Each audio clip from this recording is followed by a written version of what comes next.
Assalamualaikum warahmatullahi wabarakatuh. Selamat pagi, ketemu lagi dengan kita di mata kuliah formulasi dan teknologi sediaan steril. Untuk materi kali ini, ruang dan pakaian produksi steril. Setelah kita membahas berbagai penggunaan sediaan parenteral, kemudian sterilisasi, kemudian kita juga sudah membahas terkait sediaan formulasi sediaan steril. Selanjutnya kita akan belajar bersama tentang ruang dan pakaian produksi steril. Nah, tentu saja pakaian produksi dan ruang dan juga pakaian produksi yang digunakan untuk membuat sediaan steril itu akan berbeda dengan ruang dan pakaian produksi saat kita membuat suatu sediaan yang di situ non steril, karena memang sterilitas di sini penting sekali ya, penanganan personilnya, kemudian sanitasi hygiene-nya itu berbeda. Nah, apa saja perbedaannya kita akan lihat langsung aja yuk. Kita ke ruang produksi steril dulu yang mengacu cara pembuatan obat yang baik, gitu kan? Karena memang untuk CPOTB, cara pembuatan obat tradisional yang baik atau cara pembuatan kosmetik yang baik itu tidak membuat suatu produk sediaan steril. Jadi tidak ada obat tradisional yang di situ steril. Jadi obat tradisional pada intinya tidak boleh membuat sediaan steril, misalnya tetes mata, tetes telinga, ofula dan juga suppositoria. Nah, untuk sediaan steril di sini ruang produksi sendiri itu di CPOB mengatakan tempat yang dia disiapkan secara khusus dari bahan-bahan dan juga tata bentuk yang harus sesuai dengan cara pembuatan obat yang baik, khususnya adalah pembuatan sediaan steril. Nah, di sini memang untuk produksi ruangan steril sendiri itu memang tempatnya berbeda, harus khusus. Bahan-bahannya kemarin kita sudah bicara terkait alur produksi steril, walaupun hanya sekilas gitu ya. Bahan-bahan yang digunakan, kemudian kemasan yang digunakan, proses yang digunakan juga tidak lepas dari persyaratan steril. Dan tata bentuk juga, tata bentuk dalam artian apa? Tata bentuk ruang produksi yang sesuai dengan persyaratan bahwa ruangan tersebut dapat digunakan untuk membuat suatu sediaan produk yang steril. Kategori ruangan steril menurut CPOB itu ada 3 kategori, yaitu wet area, di mana wet area ini ada 2 kelas. Jadi wet area ada kelas 1 dan juga kelas 2 ya. Dimana di wet area ini jaminan sterilitas untuk ruang kelas 1 dan 2 itu sama. Bedanya ruang kelas 1 itu berada pada kelas 2 dilengkapi dengan LAF. Jadi ruangan kelas 1 itu dilengkapi dengan LAF ada di dalam kelas 2. Tapi bedanya kelas 1 itu ada LAF-nya. Nah, LAF ini digunakan untuk pembuatan secara aseptis.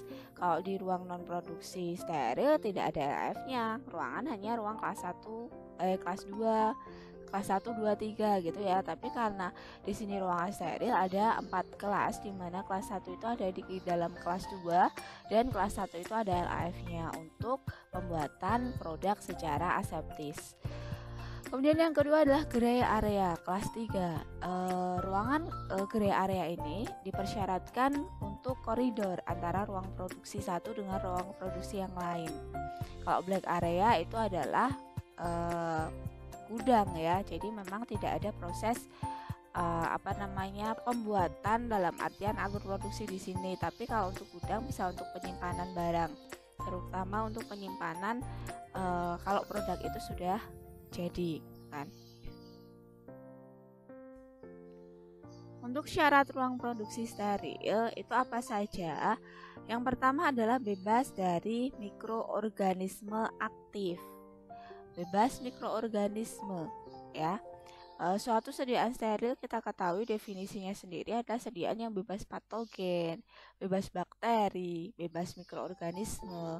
ruangan juga seperti itu gitu ya. Dikatakan steril kalau dia bebas mikroorganisme. Yang kedua, udara yang ada di dalam ruangan itu disaring dengan HEPA filter. Jadi sistem tata udara untuk ruang produksi steril itu disebut HEPA filter. Untuk apa? Untuk mendapatkan udara yang, kembali lagi, udaranya harus bebas mikroorganisme dan juga partikel. Jadi baik selain udara, karena apa sih? Di sini udara itu sumber utama gitu ya terjadinya dia perpindahan partikel, perpindahan udara. Nah, kalau si udara ini dia ada mikroorganisme, otomatis walaupun ruangan kita desain steril mungkin, tapi udara yang bisa masuk itu membawa mikroorganisme ya sama saja akhirnya.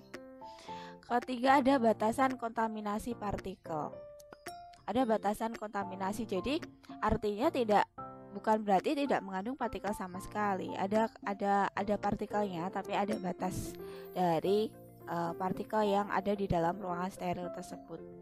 Yang keempat, tekanannya positif. Tekanan positif itu artinya tekanan udara di dalam ruangan steril itu lebih besar daripada tekanan udara di luar. Harapannya apa? Harapannya kalau tekanan udara itu kan berlaju mengalir dari tekanan udara dari besar ke rendah. Jadi kalau di luar ruangan produksi steril itu tekanannya lebih tinggi dan di sana ada banyak mikroorganisme, itu takutnya dia akan masuk ke ruangan steril. Jadi memang didesain tekanannya positif. Jadi di dalam ruang steril itu tekanan udaranya lebih besar daripada di luar ruangan produksi steril. Yang selanjutnya, tahapan proses untuk mendapatkan ruangan produksi steril. Jadi ada bisa kita katakan tahapan proses, bisa kita katakan persyaratan ya. Yang paling gampang, yang pertama, yang paling sederhana adalah bebas debu. Bebas debu. Yang kedua adalah dia harus dibersihkan dengan disinfektan. Ya. Disinfektan itu untuk membunuh atau menghambat pertumbuhan bakteri pada benda mati. Jadi bisa disemprot, bisa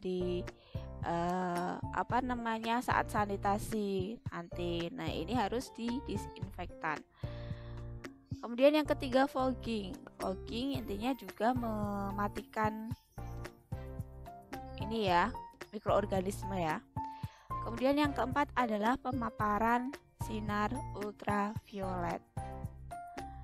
Yang kelima, udaranya harus steril. Nah, udara steril tadi dibuat dengan adanya HEPA filter atau penyaring udara steril.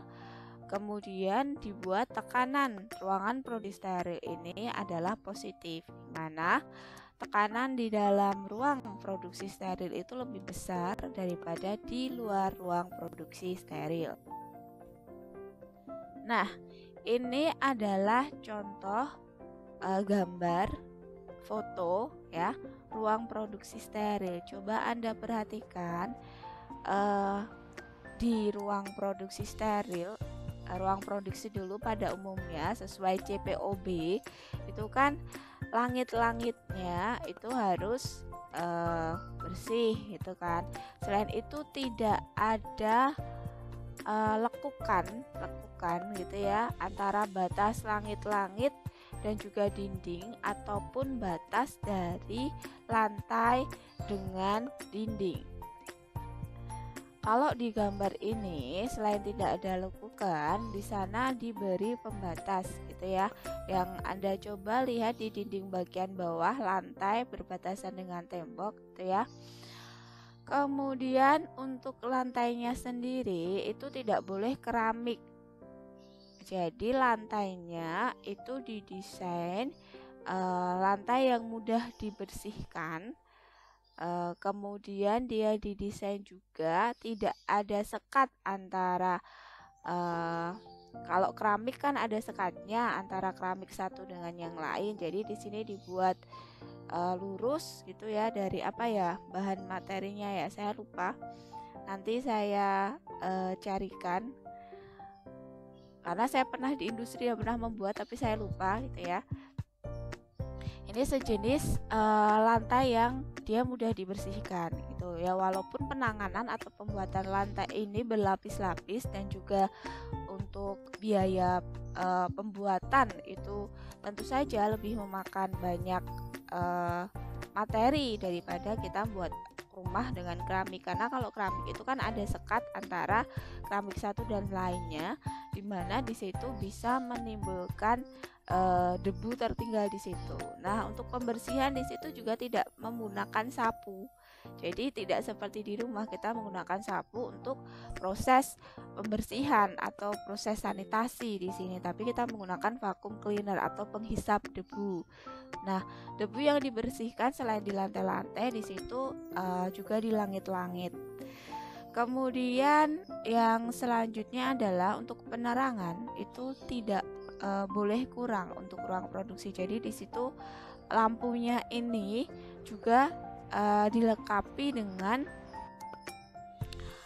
pelindung di bagian luarnya. Jadi tidak seperti lampu yang ada di rumah kita gitu ya, lampu neon biasa tidak, tapi ada pelindung dan juga pelindungnya itu mudah dibersihkan.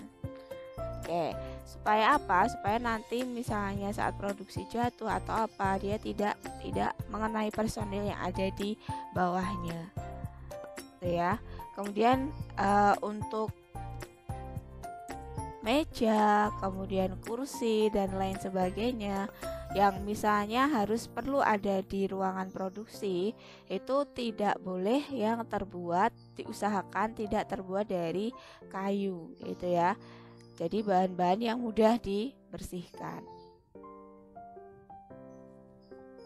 Ada alat pemadam kebakaran juga wajib itu ya. Misalnya ada tangga darurat juga atau titik kumpul yang mengantisipasi jika ada kebakaran. Selanjutnya adalah tata letak ruangan steril.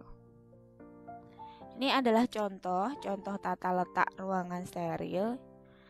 Walaupun ini dasarnya seperti ini, walaupun di industri-industri mungkin, apalagi untuk industri besar itu mungkin lebih lebih komplit gitu kan.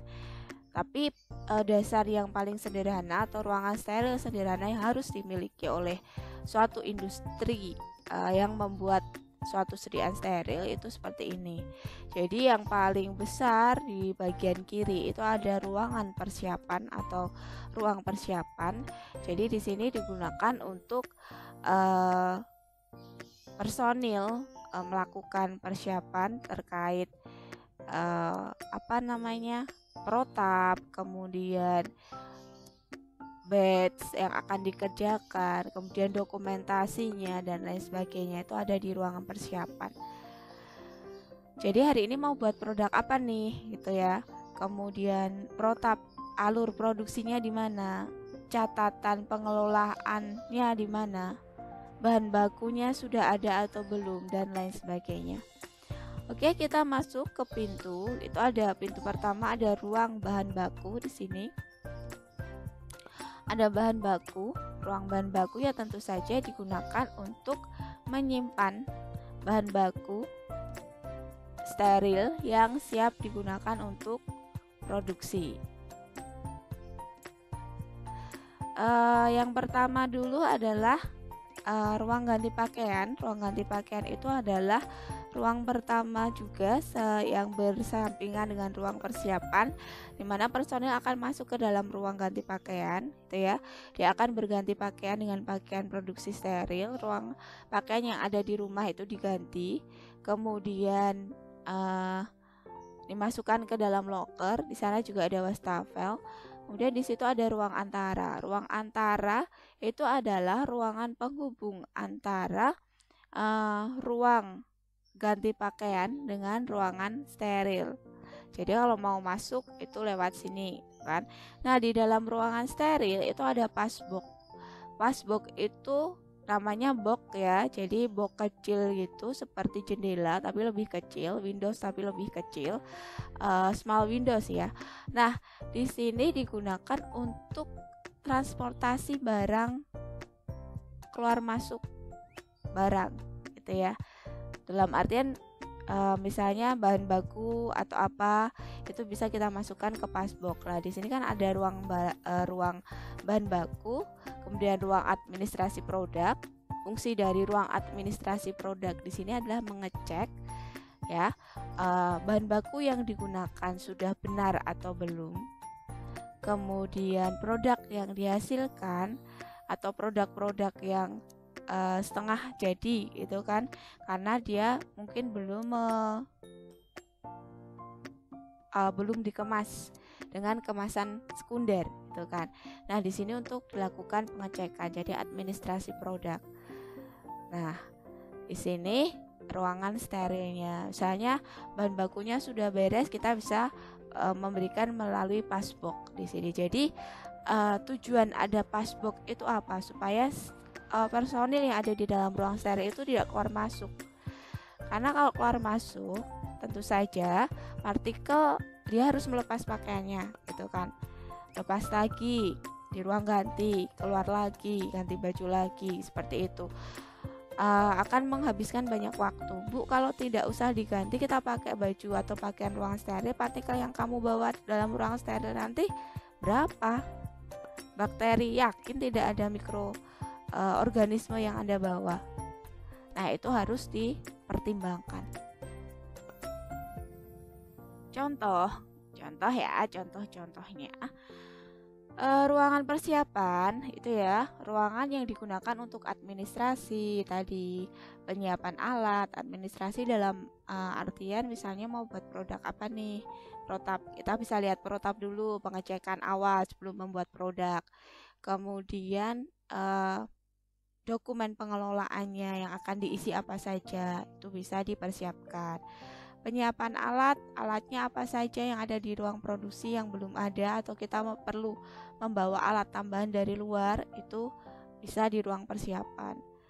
Kemudian bahan obat atau etiket. Oke. Jadi di ruang persiapan kita bisa menyiapkan bahan obat atau kita bisa menyiapkan etiketnya. Etiket yang akan digunakan, tentu saja kita perlu etiket atau ini ya, label terhadap bahan baku dan juga produknya supaya tidak terjadi kekeliruan ya. Pelabelan, perhitungan dosis penggunaan bahan, dan juga kalau kita pakai cairan berapa volume cairan yang akan digunakan, itu dipersiapkan semua. Terus ruang cuci tangan dan ruang ganti pakaian ya. Jadi tadi seperti yang sudah saya terangkan, di sana ada ruang antara. Jadi sebelum masuk ke ruang antara yang menghubungkan ruang antara ini antara ruang ganti pakaian dengan ruang steril, dipastikan personil SDM itu harus mencuci tangan terlebih dahulu, jadi harus kondisi steril, ganti pakaian kerja dengan memakai alat pelindung diri. Dimana alat pelindung dirinya itu terdiri dari masker, kemudian kacamata, penutup kepala, kemudian pakaian steril, sepatu pelindung, handscoon, dan lain sebagainya. Selanjutnya adalah ruang antara atau kita sebut anteroom. Jadi ruang yang menghubungkan antara ruang ganti pakaian dengan ruang steril. Jadi petugas akan masuk ke ruang steril ini melalui suatu ruang antara. Kemudian yang selanjutnya adalah clean room, ruang steril. Ruang steril harus memenuhi beberapa persyaratan, yaitu jumlah partikelnya itu ukurannya 0,5 mikron. Bayangkan 1 mikron itu kecil sekali, apalagi 0,5 mikron ya. Jadi ukurannya itu 0,5 mikron, tidak lebih dari 350.000 partikel.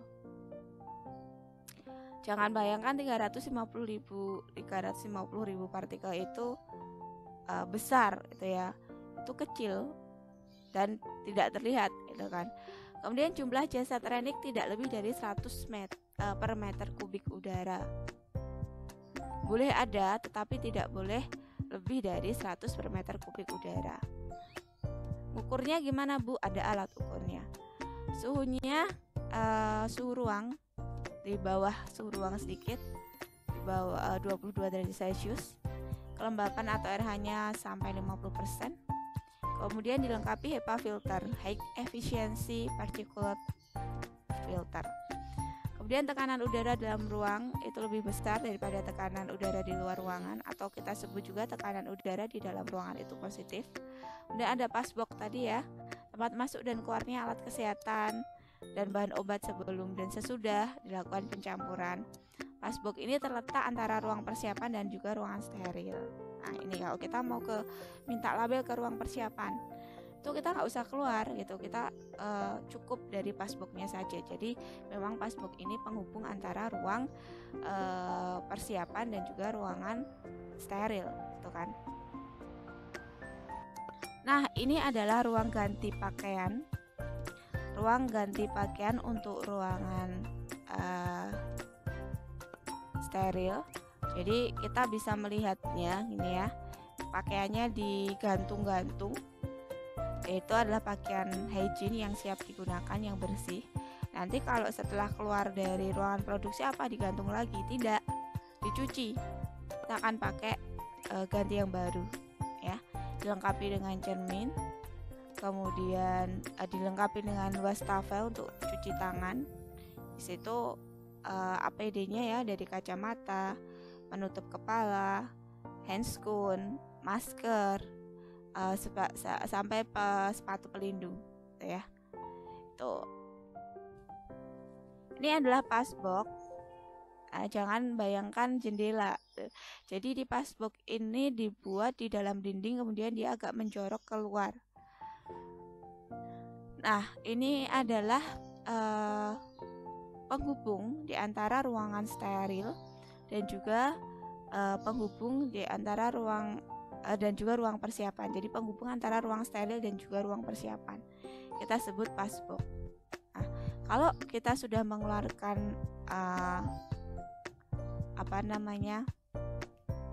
kebutuhan misalnya alat atau bahan yang kita minta, itu segera ditutup.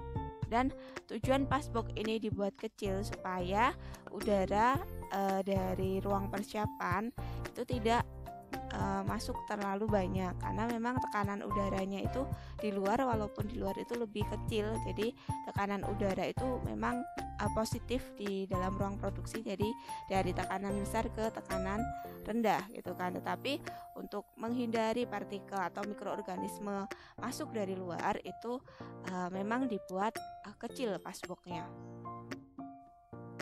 Nah ini wet area atau ruang wet area, ada ruangan 1 dan 2 gitu ya. Dimana di sini ada ruangan 2, ruangan satunya itu LAF, di dalam ruangan 2 ada ruangan 1 itu adalah laminar air flow atau LAF. Di sini LAF itu untuk membuat suatu produk atau dia dibuat untuk teknologi yang aseptis gitu ya, membuat sediaan yang aseptis. Kalau di ruangan selain ruangan steril itu tidak ada ininya ya, tidak ada tidak ada EAF. Tapi di sini yang perlu saya tambahkan, personilnya di sini dia kurang tepat gitu ya. Seharusnya memang dia menggunakan alat pelindung diri, walaupun LAF-nya di laboratorium gitu ya. Sepertinya ini LAF-nya di laboratorium gitu. Tapi harus pakai pelindung diri, apalagi kaitannya dengan steril, pakai masker, kemudian penutup kepala, kemudian handscoon dan lain sebagainya. Nah, di sini manusia ini tidak. Oke, ini yang ada di ruang wet area ya. Nah, LAF-nya seperti itu. Jadi dia itu membuat sediaan sirup atau sediaan steril berupa sediaan cair, bukan sirup ya, sirup bukan sediaan steril. Jadi dia membuat sediaan steril cair. Nah di sini di dalam ruang produksi sediaan steril itu ada LAF-nya. LF-nya ada yang di sebelah sini, ding. Di sebelah LF-nya ada di sebelah kiri ini AF. Jadi untuk produk aseptis ini untuk packaging kemasan primernya, ya, untuk produk steril. Oke, untuk materi hari ini kita sampai di sini. Untuk materi selanjutnya ke gereja dan juga penyimpanan, saya akan lanjut, ya, masih banyak sampai selesai akan kita lakukan. Terima kasih atas perhatiannya. Siang, assalamualaikum warahmatullahi wabarakatuh.